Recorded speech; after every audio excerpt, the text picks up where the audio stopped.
ክደዋል ጳጳሱ ክደዋል ረብሻ ተነስቷል ብፁዕ አቡነ ቶማስ የደበቁት ፓትርያርክ ጭን ስር የሚገኙት መነኮሳት ብፁዕ አቡነ ቶማስ ለምንድነው ዝም ያሉት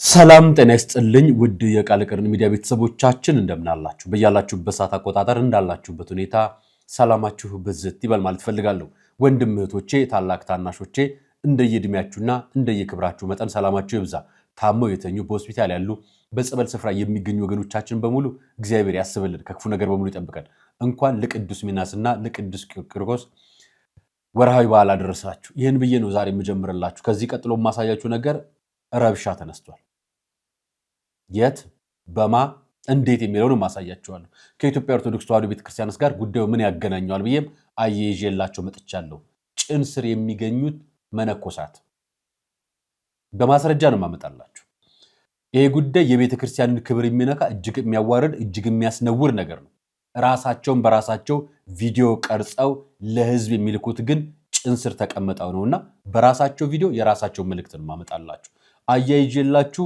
ብፁዕ አቡነ ቶማስ የደበቁት ፓትርያርክ በማስረጃ ነው ማመጣላችሁ ብፁዕ አቡነ ዘካርያስ ከሰሞኑ አውጥተዋቸው የነበሩትና ማስረጃው ብፁዕ ወቅዱስ አቡነ ቄርሎስ የተባሉ ፓትርያርክ ብፁዕ አቡነ ቶማስ ደብቀዋቸዋል የደበቁበት ቦታ እነማን ናቸው እንዴት ነው እየሰሩ ያሉትን ቅዱስ ሲኖዶስ ውስጥ ሌላ ሲኖዶስ ተመስርቷል ቅዱስ ሲኖዶስ ሌላ ፓትርያርክ ተመድቧል ይሄን ያረጉት የምስራቅ ጎጃም ሀገረ ስብከት ሊቀ ጳጳስ ናቸው የሚሉ መረጃዎች ወጥተዋል ነገር ግን እሱ መረጃ በማስረጃ እውነት ነው ወይ ስንል መረጃውን በማስረጃ ማቀርብላችሁ ይሆናል አርያ መካሻን ፕሮግራሙን አዘጋጅቼ ማቀርብላችሁ ይህን መረጃ ለብዙዎች እንዲደርስ ሰብስክራይብ ላይክ እና ሼር እንድታደርጉልኝ ጋብዛችኋለሁ በዚህ አጋጣሚ ከዚህ በተጨማሪ ደግሞ በዛሬው መረጃዎቻችን ከምናያቸው ሌሎች መረጃዎች መካከል በተለይ የአቴንስን ግሪክ ጉዳይ የግሪክን ጉዳይ በሀገሬ ሚዲያ ወይ ደግሞ በሀገሬ ሚዲያ ላይ ሁለተኛው አዲሱ የከፈቱት ቻናል ላይ ዛሬ እሱንና አዲስ አበባ የተፈጠረውን ደግሞ ሌላ ረብሻ አመጣላችኋለሁ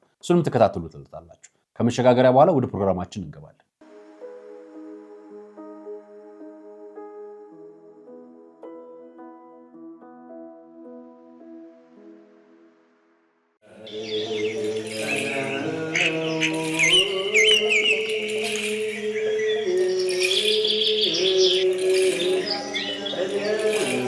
ሐዋርያት ጸጋ መንፈስ ቅዱስን ከተቀበሉ በኋላ ዓለምን ዕጣ ተጣጥለው ተከፋፍለው ዞሮ ከማስተማራቸው አስቀድመው የሥራቸው መጀመሪያ ጾምን አድርገዋል እናም ለሥራችን መጀመሪያ ለሕይወታችን ጉዞ ጾምን አስቀድመን በገዳም ያሉ አባቶቻችንን በማስታወስ በመባ በስጦታችን ምጽዋታችንን እናስከትል የሞት አንሳ ማር ቅዱስ ሚካኤል አንድነት ገዳም የአባቶቻችንን በዓት ልንጨርስ ጥቂት ቀርቶናልና አግዙን ጾሙን የበረከት ጾም ያድርግልን አሜን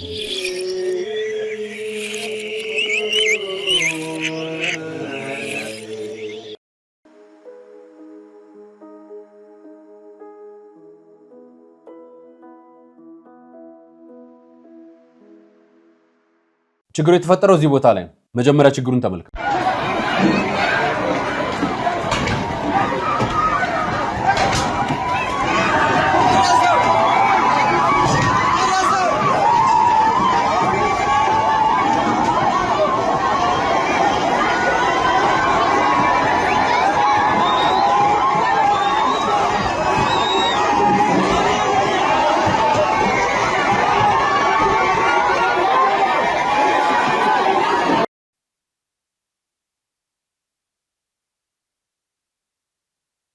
ይሄ ዳውሮ ዞን ነው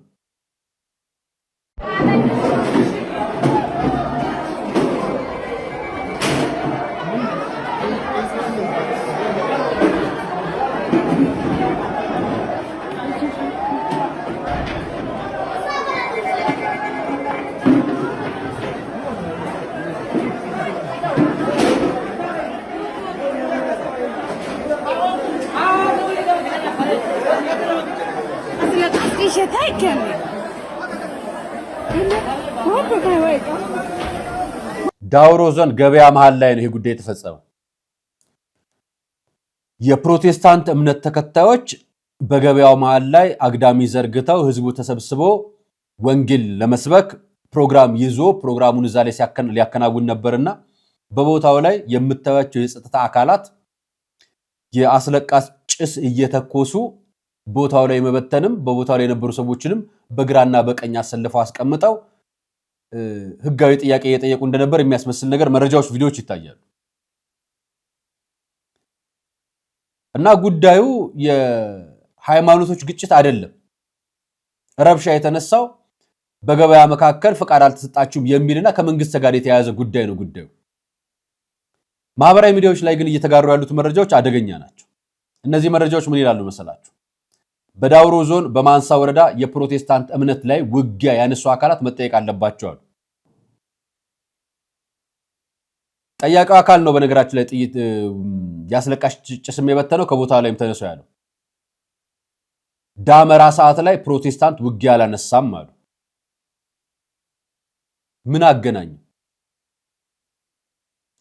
ዳመራ የኢትዮጵያ ኦርቶዶክስ ተዋሕዶ ቤተ እምነት ወይ ደግሞ ክርስቲያን ኦርቶዶክሳዊ ክርስቲያኖች የሚያከብሩት በዓል ነው።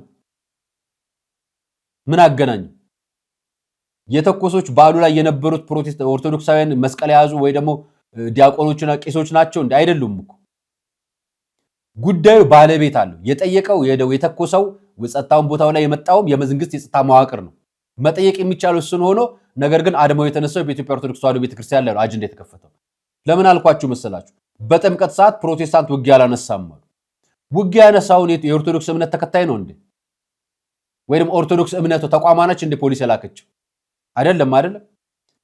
ወንጌል ለመስበክ አደባባይ በመውጣት ለወንጌል ተብሎ ሰው ይደበደባል ወይ የሚሉ ማህበራዊ ሚዲያ ላይ ዘመቻዎች ተከፍተዋል። ይሄ ብቻ አይደለም የተጀመረው። በቪዲዮ ልጨመረ ራሳቸው ምን ብለው ለቀውታል መሰላችሁ? ኦርቶዶክስና ፕሮቴስታንት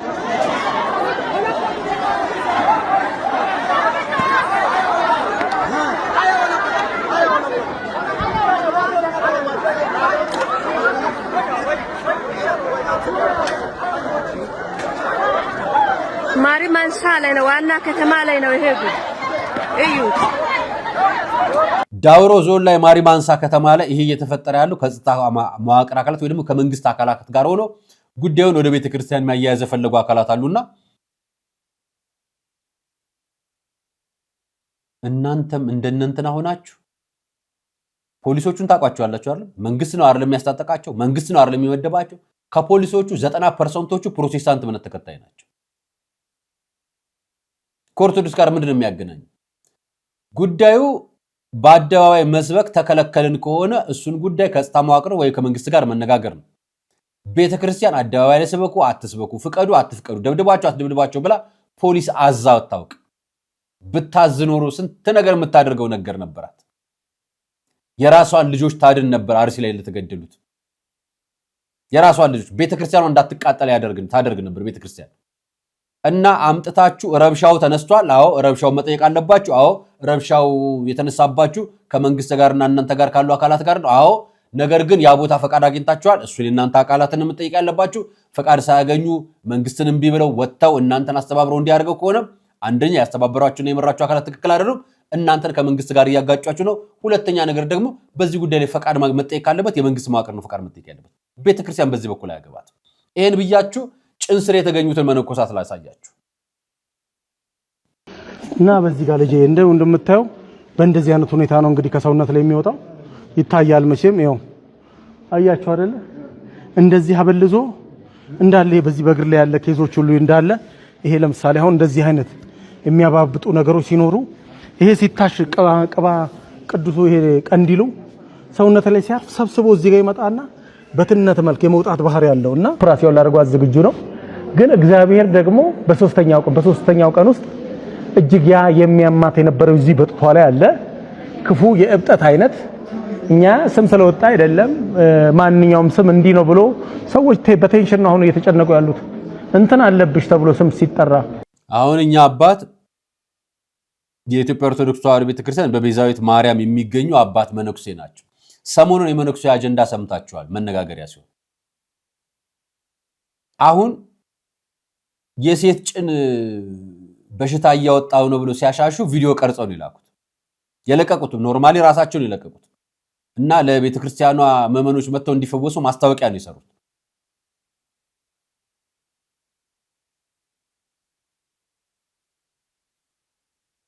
ምንኩስና አንደኛው ከሴት ጭን መሸሽ ከወንድ ገላ መራቅ ነው ለሴቶቹ ለማውዮቹ ለወንዶቹ ደግሞ ከሴት ጭንም መራቅ ነው በፈውስም እዛኛው ቤት ብቻ አይደለም ሴቶች እየተጠቁ ያሉት እኛው ቤት ጭምር ናቸው ታስታውሳላችሁ በአባይ ማዶ ገብርኤል ቤተክርስቲያን አስተዳዳሪ የሆኑት አባት እማይቷን ደፍረው ለ3 ዓመት ተከራክረው እሳቸው ጠፍተው በፍርድ ቤት ልጃቸው እንደሆነ ተረጋግጦ እሳቸው ጠፍተዋል ፍርድ ቤት አልተገኙም የእሳቸው እንደሆነ ተረጋግጦ 5000 ብር ወራይ ክፍያና የአባትነት ስማቸው ግዴታ እንዲሆን ተደርጎባቸዋል እኛን ያደረጉት መነኩሴ ናቸው የቤተክርስቲያን አስተዳዳሪ ስም ተቀምጠው የሴት ጭንስር የተገኙና እማይዋን ከምንኩስናቸው ያፋለሷቸው እና እናንተ ቀርጻችሁ ትልካላችሁ ሰሞኑን ደግሞ ማህበራዊ ሚዲያ ላይ በአባት ጸጋዛ መነሻ ቪዲዮ ተደርጎ በተለያዩ ሰዎች በተለያዩ ኦርቶዶክሳውያን ቁጣ የቀሰቀሰ አንድ ጉዳይ ተነስቷል መነኮሳት ሴት ጭንስር ይቀመጣሉ መነኮሳት ገንዘብ ያሳዳሉ መነኮሳት እኛ ጥለን ከሄድን ቤተክርስቲያኑን ሌሎች ካህናት ባለትዳር ካህናት ቤተክርስቲያኑን ይሸጡታል ይላሉ በነገራችን ላይ በዘረፋ በጉቦና በሙስና የሚታወቁት አንደኛ መነኮሳት ናቸው ከተማ ያሉ መነኮሳት ሴት ጭንስር የሚታወቁት ትዳር ያላቸው ካህናት ሳይሆኑ መነኮሳት ናቸው እንደሚታየው እንደዚህ ይሄ ደግሞ ብዙዎቹ በጣም ንጹሆቹ መልካሞቹ ሊቀ ጳጳስ ደረጃ የደረሱ ጳጳስ የሆኑ አባቶችን ክብር የሚነካ ነው አንደኛ ማስታወቂያ ለመስራትም የሴት ጭን መቅረጽም አይገባም ነውር ነው ያሳፍራል እባካችሁ መነኮሳት እናንተ ባታፍሩ እንኳን ሌላው መሰናከል አትሆኑበት ባታፍሩ ግድ ለማትፈሩና ግን ሌላው መሰናከል አትሆኑበት አግብታችሁም ኑሩ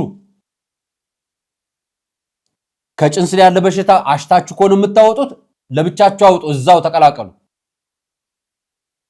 ለኛ ማስታወቂያ ያያላችሁ መሰናከል ለቤተክርስቲያን ፈተና አትሆኑባት አሁን ያሰቃየን ውጭ ያለው ሳይሆን ውስጥ ያለው ነው ችግራችን የበለጠው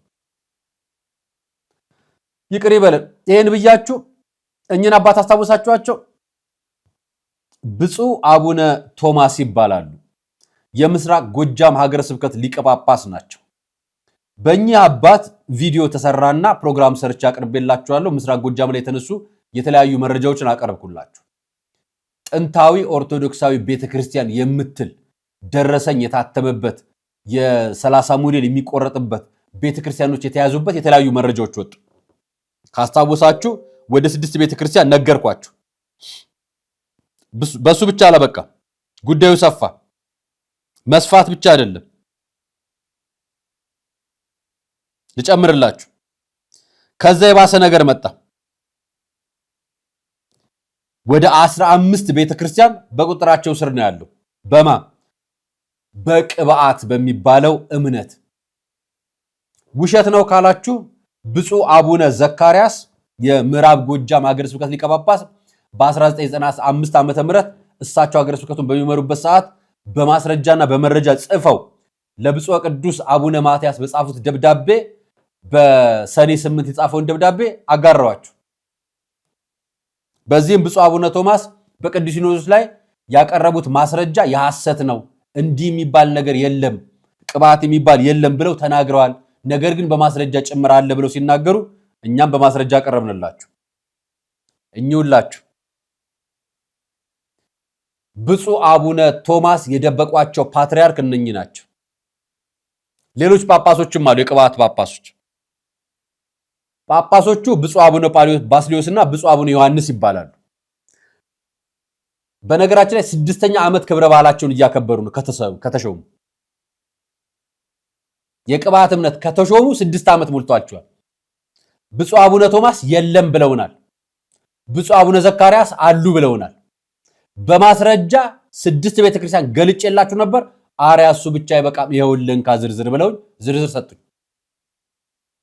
ከዝርዝሩ በተጨማሪ እነዚህን ፎቶዎችና ቪዲዮዎችም ላኩልኝ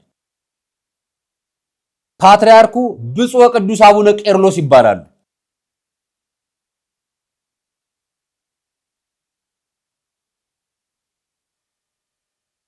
ግንቦት 16 2018 ስልጣነ ክህነት ወይ ደግሞ በዓለ ሲመታቸውን የተቀበሉበትን ክብረ በዓል እያከበሩላቸው የት ካላችሁን ቆጋ ኪዳነ ምህረት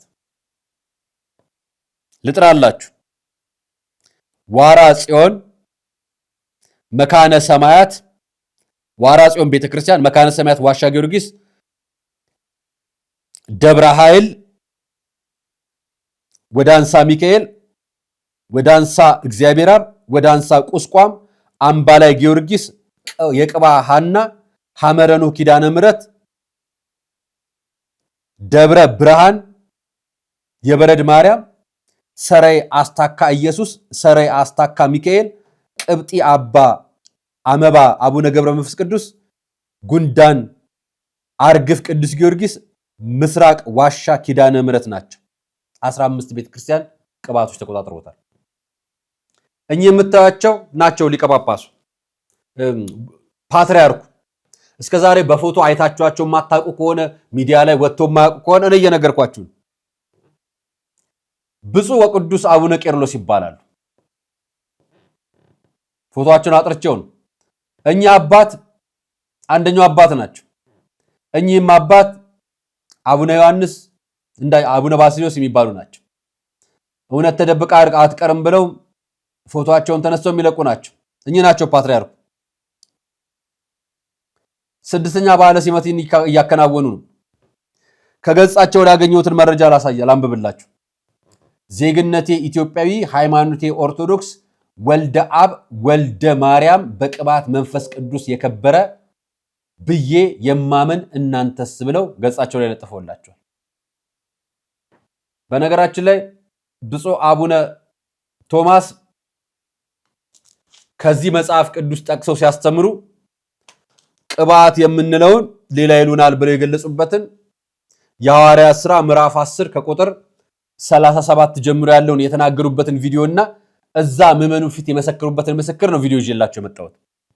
በዚህ ጉዳይ ላይ ብፁዕ አቡነ ዘካርያስ እንዋቀስ በአደባባይ በሊቃውንት በቅዱስ ሲኖዶስ እንነጋገር ብለው ነው ለብፁዕ ቅዱስ አቡነ ማትያስ የጻፉት።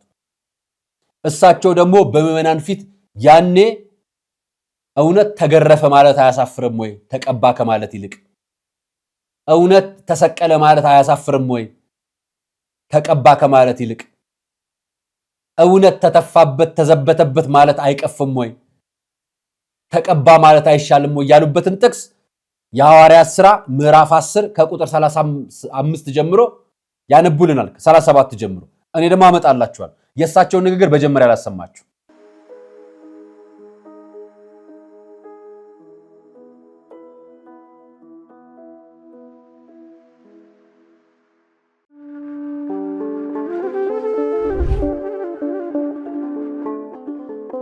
በዘመን ብዛት እርጅና ተጫጭኖት በሰው ማጣት መቅደሱ ለፈረሰው ጣጃ አቦ አቡነ ገብረ መንፈስ ቅዱስ ማን ነው ቀድሞ የሚደርሰው? ምድሩ ለምለም ሀገሩ የጀግና ጦርነት ፈተነው እንጂ የማያውቅ ልመና።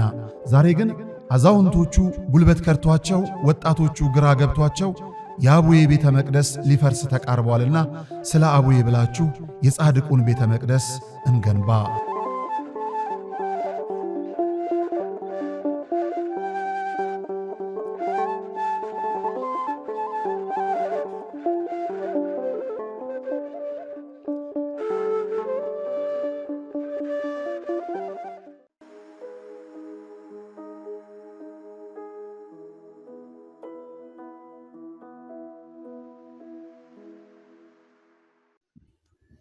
በሐዲስም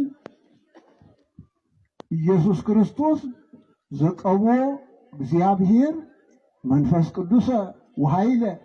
እስቲ በሞባይላችሁ መጽሐፍ ቅዱስ በግዕዝም ሆነ በአማርኛ የጫናችሁ ካላችሁ የሐዋርያት ሥራ ምዕራፍ 10 ቁጥር 37 ላይ እስታነቡት። አዎ መጽሐፍ ቅዱስን አወጣችሁ የሐዋርያት ሥራ ምዕራፍ 10 ዘቀቦ እግዚአብሔር መንፈስ ቅዱስ ወኃይለ። አዎ እና ይሄ ሁሉ እግዚአብሔር የቀባው እግዚአብሔር ያከበረው እያልን ስንል የቅባት እምነት ተከታዮች መሆናችን አይደለም። እንደው ቀባው ከማለት ልቅስ ትልቁ ተገረፈ፣ ታሰረ፣ ተገፈፈ፣ ተቸነከረ፣ ተሰቀለ ማለቱ ይሄ ልቅ ዝቅ ያደርግም ወይ? ሆነ ዝቅ የሚያደርግ ከሆነ አዎ እስላሞች የከበዳቸው ይሄ ነው። የሚሞት አምላክ የለንም፣ አምላክ አይሞትም፣ አላህ ሞቶ ዓለምን ማን ሊጠብቃት ይላል። እግዚአብሔር ግን በለበሰው ሥጋ ሆኗል እና ይህ ሁሉ ለትስብእት በዘተሰባ ተቀባ በቦታው ይህንን ሁሉ የመሰለ አሁን እኔ ከመጽሐፍ ቅዱስ ያለውን እንጂ በሃይማኖት አበውማ ሊቃውንት አስፍተው አምልተው ነሳ ቅባተ በእንተ ትስብእቱ እነ ቄርሎስን የመሳሰሉ ተናግረውታል። እና ይሄ ቅባት የቅባት እምነት ተከታዮች ያሰኘን እንደነገርኋችሁ አንድን ሰው ቅባት ሊያሰኘው የሚችለው ድንግል ማርያም የወለደችው ሩቅ ብእሲ ሰው ነው። ኋላ ሲጠመቅ በቅባተ መንፈስ ቅዱስ ከበረ ብሎ ካመነ ይሄ ነው ቅባት የሚያሰኘው። አሁን መንፈስ ቅዱስ የባህሪ ሕይወቱ ነው። ወመላ መንፈስ ቅዱስ ላይ ለዚህ ኢየሱስ ስትሉ ሲል ታገኙታላችሁ አይደለም? ሉቃስ 4 ምዕራፍ 4ን አንብቡት። ስታነቡት መጀመሪያው ምዕራፍ ላይ መጽሐፍ ቅዱሳችሁን ያዙ። መጀመሪያው ምዕራፍ ላይ ወመላ ዛሬ በዛሬው ዕለት ነው መንፈስ ቅዱስን ተሞልቶ ከዮርዳኖስ ተመለሰ ይልላችኋል። መቼ ተለይቶት? ይህ ሁሉ ስጋን በተመለከተ የሚነገር ስጋን በተመለከተ የሚነገር ነው። የእሳቸው ይህንን ንግግር መጽሐፍ ቅዱስ የሐዋርያት ሥራ ምዕራፍ 10 ከቁጥር 37 እንዲህ ይላል። ዮሐንስ ከሰበከው ጥምቀት በኋላ ከገሊላ ጀምሮ በይሁዳ የሆነው ነገር ሁሉ እናንተ ራሳችሁ ታውቃላችሁ። ስለ ናዝሬቱ ኢየሱስ እግዚአብሔር በመንፈስ ቅዱስ በኃይልም እንደቀባው እየዞረም መልካም እንዳደረገ ሰይጣን ያሸነፋቸውንም እንደፈወሳቸው ታውቃላችሁ። እግዚአብሔር ከእርሱ ጋር ነበርና በይሁዳና በኢየሩሳሌም ባደረገው ይህ ሁሉ እኛ ምስክሮች ነን። እርሱንም በእንጨት ላይ ሰቅለው ገደሉት። በተዘዋዋሪ መንገድ ምንድነው ዋናው? በመንፈስ ቅዱስ በኃይልም እንደቀባው የሚለውና ቅባ የሚባለውን ነገር የቅባት እምነት ተከታዮች ናችሁ አይበሉን የሚል መልእክት እሳቸውም ደግፈው ሐሳባቸውን እንደሚነጋገሩ የሚያሳይ ቪዲዮ ነው። በዚህ ጉዳይ ላይ ሊቃውንትና አባቶች ብትነጋገሩ ቅዱስ ሲኖዶስ ላይ እንደሱ ከሆነ እነኚህ ጳጳሳትና እነኚህ ፓትርያርክ ሲሾሙና ሲቀመጡ ብፁዕ አቡነ ቶማስ ለምንድነው ዝም ያሉት? ለምንድነው ብፁዕ አቡነ ቶማስ እስከዛሬ ድረስ ቅዱስ ሲኖዶስ ላይ ይሄ የተፈጸመብኝ ነው ብለው 15 ቤተክርስቲያን ላይ ይሄ ጉዳይ ሲፈጸም ሊቃውንቶች በዚህ ጉዳይ ሲወረሩ ከስራ ሲሰናበቱ ልጆች ሲሳደዱ የት ነበሩ? እስካሁን ድረስ ያልተናገሩትስ ለምንድን ነው? ይሄ ጉዳይ ዝም የሚባል ጉዳይ ከሆነ ሁሉም ጳጳስ የራሱ ፓትርያርክ ሾማል ማለት ነው ወይ? ጥያቄ ነው የምጠይቀው። ነገ የሰሜን ጎንደር ጳጳስ ተነስቶ የራሴ ፓትርያርክ አለ ሊል ነው ወይ? ምክንያቱም የምስራቅ ጎጃም ላይ የራሳቸው ፓትርያርክ እንዳላቸው ቤተክርስቲያናቸውንም ፎቶአቸውንም ማስረጃውንም ጭምር እየነገርናችሁ እዚህ መጣው ቅዱስ ሲኖዶስ ጉባኤ ላይ ደግሞ የሚባል የለም ፈጽመው የለም ብለው ክደዋል። ጳጳሱ ክደዋል በማስረጃ ማለት ነው። ስለዚህ ነገ አዲስ አበባ ሀገረ ስብከት የራሴ ፓትርያርክ አለኝ፣ ኦሮሚያ ምስራቅ ሸዋ ላይ የራሴ ፓትርያርክ አለኝ፣ ትግራይ ላይ የራሴ ፓትርያርክ አለኝ። ትግራይ እንደውም ብለዋል አይደለም የራሳቸው ፓትርያርክ ምናምን ነገር የተዘጋጁ ነው። ጎጃምም ጎንደርም ደቡብም ጅማም ሶማሌም ምኑም ያለ የሚገኘው ፓትርያርክ 80 ምናምኑ ጳጳስ 80 ምናምን ፓትርያርክ ሊሾም ነው ማለት ነው በቀጣይ። ይሄን ከደበቁ ይሄ እውነት ነው የት ያዩታል? እኛ አባቶች እዛ የተገኙ አይደሉም እንዴ?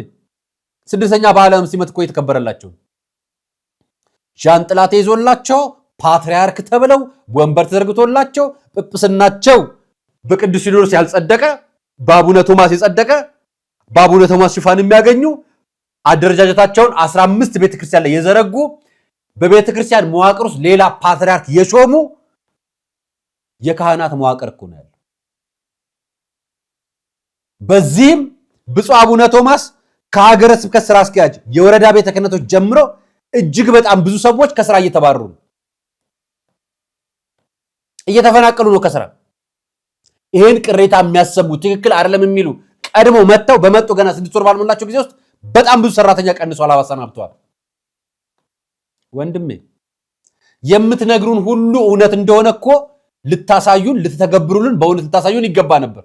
የምትነግሩን እውነት እንዳልሆነ እኮ በማስረጃ ነው የምንነግራችሁ። እኙት ፓትርያርኩ ብፁዕ ቅዱስ አቡነ ቄርሎስ እኮ በብፁዕ አቡነ ቶማስ ሀገረ ስብከት ውስጥ በሚገኝ ቆቃ ኪዳነ ምሕረት ቤተክርስቲያን ውስጥ ተጠልለው ነው የሚገኙት። ሁለቱ ብፁዕ አቡነ ባስልዮስም ብፁዕ አቡነ ዮሐንስም ብፁዕነታቸውና ፕትርክናቸውን አጽድቀው ነው ብፁዕ አቡነ ቶማስ ቅዱስ ሲኖዶስን መጥተው ያሹት ወይ የካዱት ወይ ሳያውቁ ቀርተው ነው። በየደብሩ እኮ ሄደዋል። እዛ ቤተክርስቲያን በነገራችን ላይ ሄደዋል። በነገራችን ላይ እምዬ ቆቃ ኪዳነ ምሕረት የምትባለው ቤተክርስቲያን ነች። ብፁዕ አቡነ ቶማስ አያውቁም። ይሄንን ቆጋ ኪዳነ ምሕረት ውስጥ ምስራቅ ጎጃም ውስጥ ፓትርያርክ ተሸሽጎ እንደተቀመጠ አያውቁም። ሀገረ ስብከቱ በተደጋጋሚ ንብረት አስረክቡ ከቤተክርስቲያናችን ውጡልን እንደተባለስ አያውቁም። መረጃ የላቸው። በዚህ ጉዳይ ይጻጻፉ የነበሩት ከሀገረ ስብከት ወረዳ ቤተ ክህነት ጨምሮ በጣም ብዙ ሰራተኞች በስራ ዝውውር ስም ምክንያት አልተቀያየሩም፣ አልተሰናበቱም። እና ብፁዕ አቡነ ዘካርያስ ምን አጠፉ? እና መንበረ ሰላማ ምን አጠፉ? እና ኦሮሚያና ደቡብ ብሔር ብሔረሰቦች ሲኖዶስ የነበረው ያኔ ምን አጠፉ? ምን አጠፉ? ተገንጥለው የሄዱት ፕሮቴስታንቶች ምን አጠፉ? ተገንጥለው የሄዱት ካቶሊኮች በ318ቱ ጳጳሳት ወይ ደግሞ ሊቃውንት የኒቂያ ጉባኤ ተሰይመው የነበሩት ያኔ ህብረት የነበራቸው አባቶች የተለዩት በዚህ ምክንያት አይደለም እንዴ? የራስ ስልጣን፣ የራስ ፓትርያርክ፣ የራስ ሰፈር፣ የራስ መንደር፣ የራስ ጎጥ፣ የራስ እምነት በመሰረት አይደለም እንዴ የተለዩት?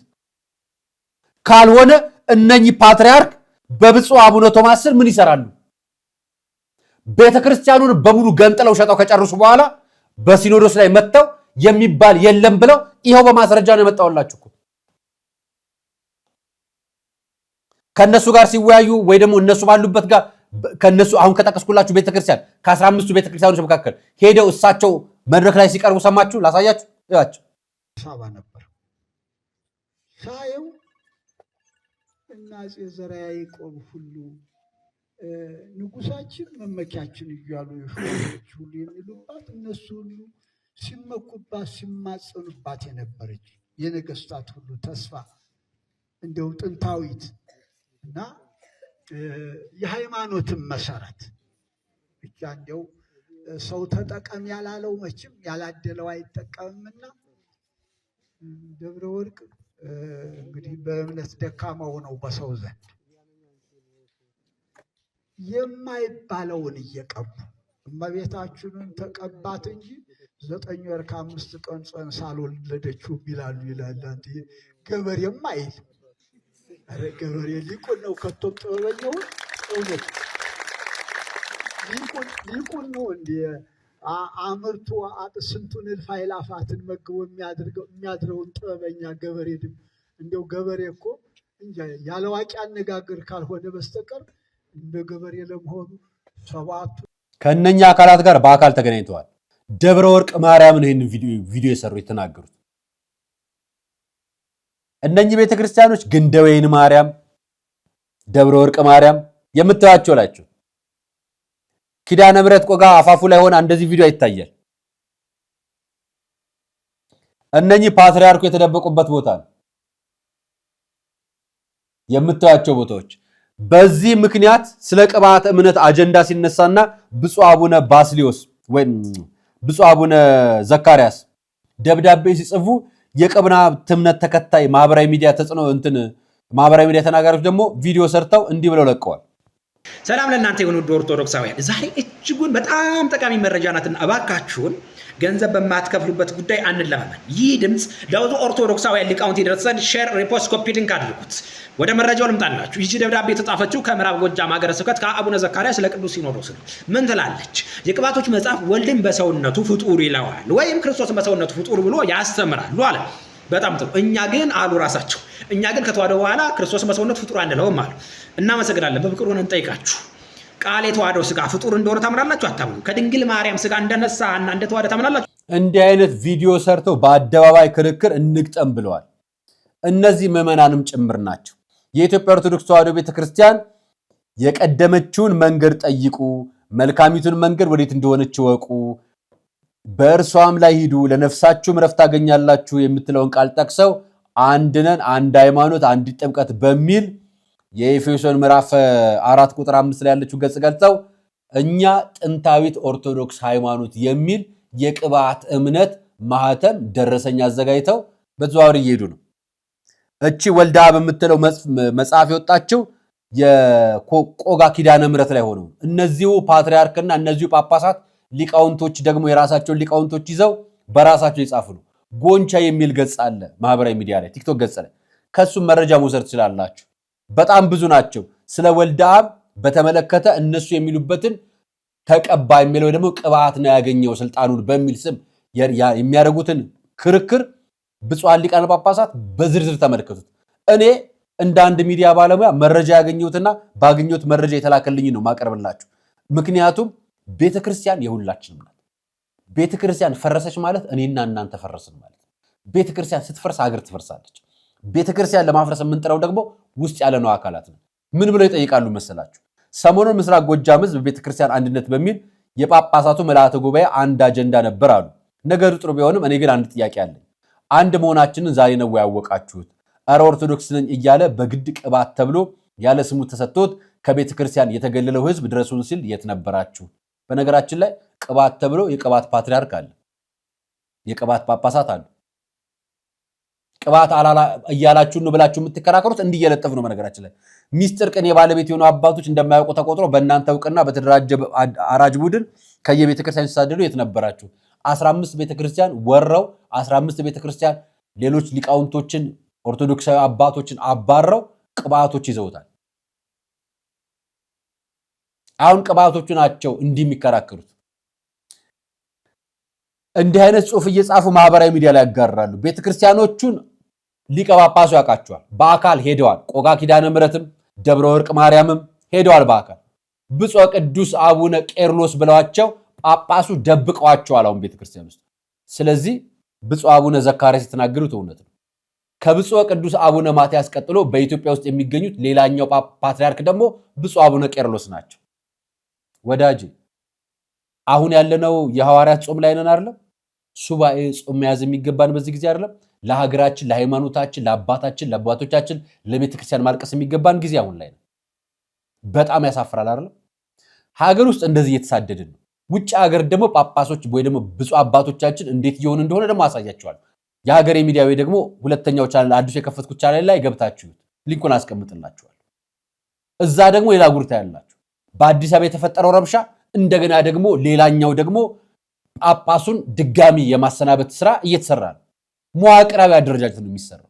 ይሄ ጉዳይ ምዕመናንም የሌላኛው ፖለቲካ ጠለፋ ባለቤት ሰበቦች ናቸው። ሁለተኛ ደግሞ ጳጳሶች መካከል ሆነ ተብሎ አጀንዳ የሚከፈትበት አጀንዳ አለ። ብፁዕ አቡነ ቶማስ በዚህ ጉዳይ ላይ አላውቅም እንደማይሉ ተስፋ አደርጋለሁ። ብፁዕ አቡነ ዘካርያስ ያደረጉትንም ነገር በሊቃውንትም በቅዱስ ሲኖዶስም ጉባኤ ታይቶ ጉዳዩ የመጨረሻ መፍትሄ መስጠት ያለበት ይመስለናል። እኛ ምዕመናን ነን። በምዕመናን ፊት የተሻለ ማገናዘብ አቅም ያለው የተማረ ያልተማረ ፊደል ያልቆጠረ መንፈሳዊ በእምነት ብቻ የሚኖር ብዙ ምዕመን ባለበት የሐዋርያት ሥራ ምዕራፍ 10 ከቁጥር 37 ጀምሮ አንብቡ ተብሎ ሰዎች ስለ ቅባትነት ራሳቸውን እንዲያጸድቁ የሚያደርግ የሚገፋፋ ትምህርት እያስተማሩ ቅባት ግን የለም ብሎ መናገርና ፓትርያርክ ደብቆ ይኸው ፓትርያርክ በፎቶ አሳየዋል፣ በማስረጃ አቅርበንላቸዋል። የለም ብሎ መከራከርም ነውር ይመስለኛል። የዛሬ ቆይታ ይህን ይመስል ነበር። አርያ መካሻ ነበር ፕሮግራም አዘጋጅቼ ያቀረብኩላችሁ። ለነበረኝ ቆይታ አመሰግናለሁ። ብፁዓን ሊቃነ ጳጳሳት የዚህ ጉዳይ ባለቤት እንደምትሆኑ ተስፋ አደርጋለሁ። ሰናይ ቀን።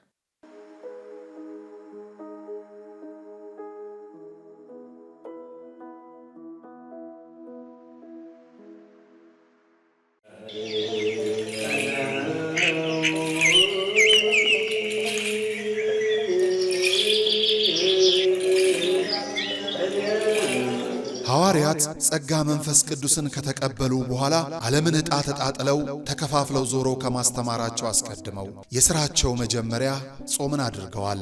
እናም ለሥራችን መጀመሪያ ለሕይወታችን ጉዞ ጾምን አስቀድመን በገዳም ያሉ አባቶቻችንን በማስታወስ በመባ በስጦታችን ምጽዋታችንን እናስከትል። የሞት አንሳ ማር ቅዱስ ሚካኤል አንድነት ገዳም የአባቶቻችንን በዓት ልንጨርስ ጥቂት ቀርቶናልና አግዙን። ጾሙን የበረከት ጾም ያድርግልን። አሜን።